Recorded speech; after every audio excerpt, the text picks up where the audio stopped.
de Miguel Torga. Maio moço. Só quem já passou por elas, ou tem imaginação, é que pode fazer ideia do desconsolo que era a vida do Gonçalo em Dornelo. Órfão de pai e mãe, a ser criado por esmola em casa do Anastácio.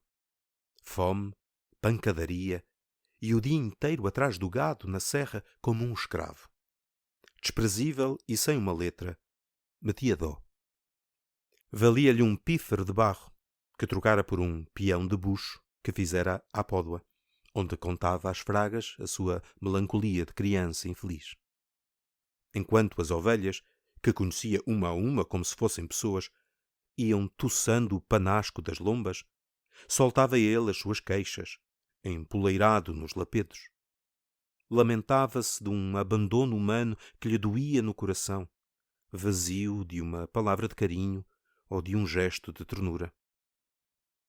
Embora recebesse dos montes, sempre abertos e atentos às suas mágoas, a dádiva de uma liberdade difusa, era do próprio bafo da aldeia que precisava, quente e ritmado a bater-lhe na pele.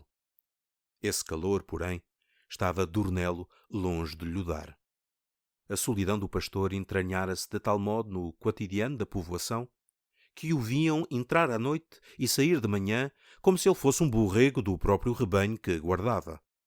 E o seu nome nunca ocorria a ninguém, quando a arraia miúda tinha lugar de honra à mesa da gente grande.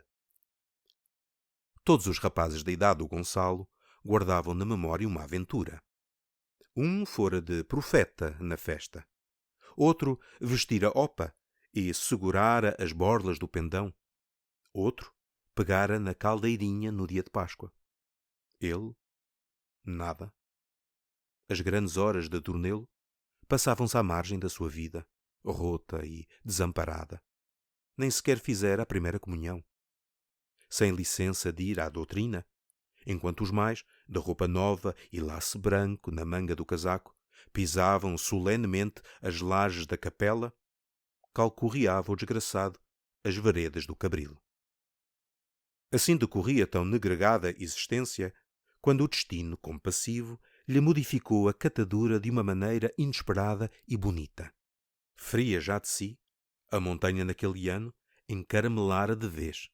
Punha-se o nariz fora da porta e as espadanas do ribeiro eram lâminas de gelo a trespassar-nos. Mas que remédio se não levar o gado à serra, a pastar o cincelo?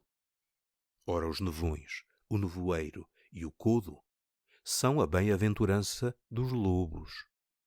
Num desses dias, em que só havia brancura de morte por todos os lados, de repente, surgido não sabia de onde, o Gonçalo deu com os olhos num, a abocar-lhe uma cordeira. O cão de guarda ficara-se na povoação, atrás de uma cadela na quença. Alentado e de poucas festas, era ele que dava paz e segurança ao rebanho, numa vigilância guerreira, simbolicamente representada na coleira iriçada de pregos.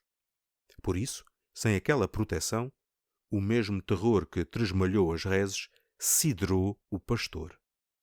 Garanho de frio e de medo, o pobre coitado mal podia segurar no lódão. Bambeavam-lhe as pernas e o couro da cabeça queria despegar-se-lhe dos ossos.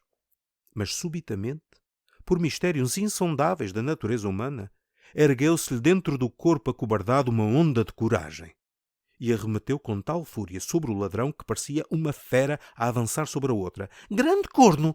gritou, a dar solidariedade aos berros da ovelha agadanhada, enquanto levantava o varapau. Filado à cernelha da churra, o salteador negava-se a largar a bocada. Ágil e teimoso, tentava arrastar a presa e furtar-se aos golpes. O gosto doce do sangue exacerbara-lhe a fome e assanhava-lhe a teimosia.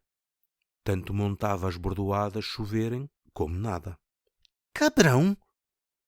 Cada vez mais desesperado, o cacete ia e vinha, numa raiva animada de minuto a minuto pela insólita duração da violência. "Larápio dos infernos!" Impávidos, os montes, numa neutralidade polar, assistiam à luta. Nem os comoviam os balidos lacinantes da borrega, nem a angústia do garoto a lutar à sobreposse. Não a levas, nem que te danes.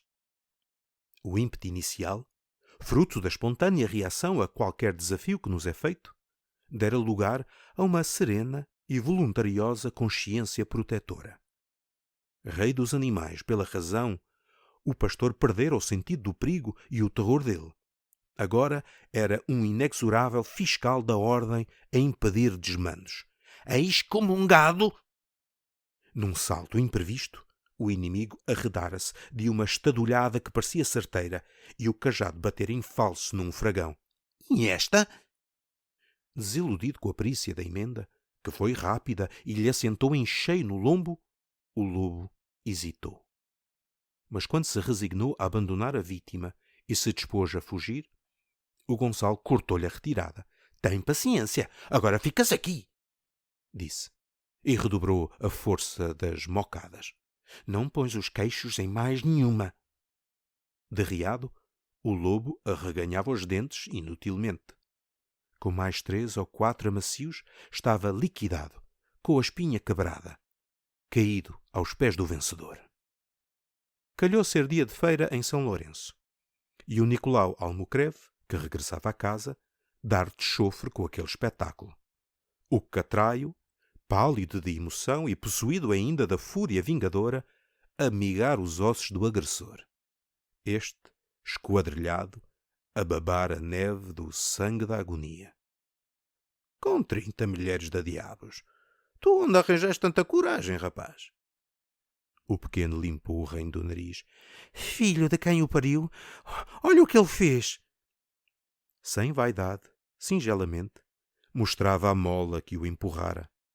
A ovelha morta. O Nicolau, e logo a seguir Dornelo, é que não viam no feito senão a valentia na sua pureza original. Quantos e quantos, em semelhante situação, não teriam dado às de Vila Diogo?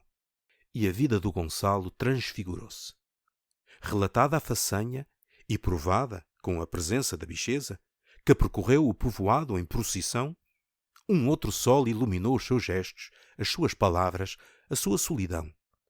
Todos passaram a dar-lhe a dignidade que lhe negavam até ali.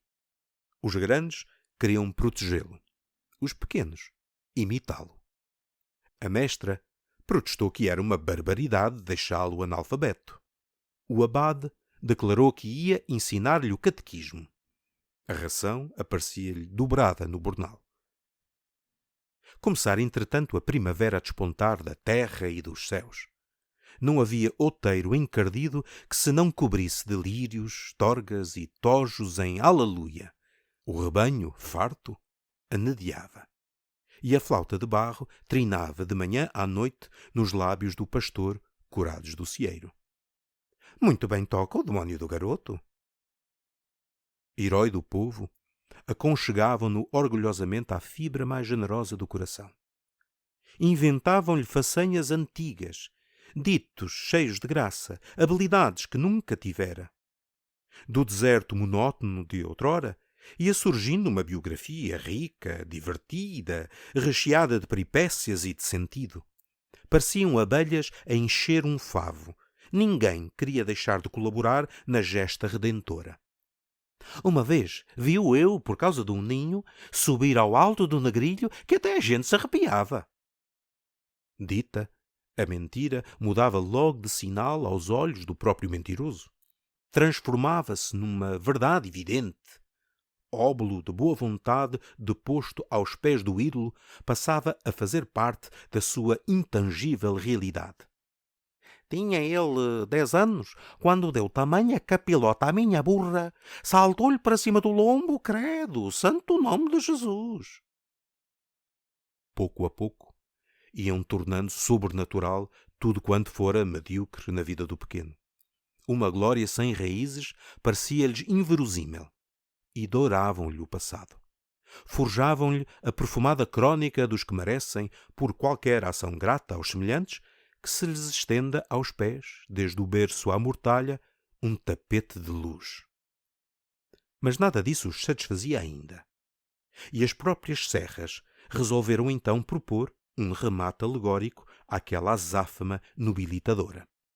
Cada vez mais floridas, metiam pelos olhos dentro uma apoteose de cor. Urdido o mito, que melhor remate do que nimbar a divindade da alegria conivente da natureza? E o Gonçalo, até santas mulheres, teve ao serviço da sua causa. Para onde levas o gado hoje? Perguntou-lhe à saída de casa a filha do patrão, a Sílvia, a olhá-lo numa carícia de Madalena arrependida. Para o Vimeiro? Calha bem. Porquê? Isso é cá um segredo. Na sua inocência, nem pensou no dia em que estavam, que era o 1º de maio.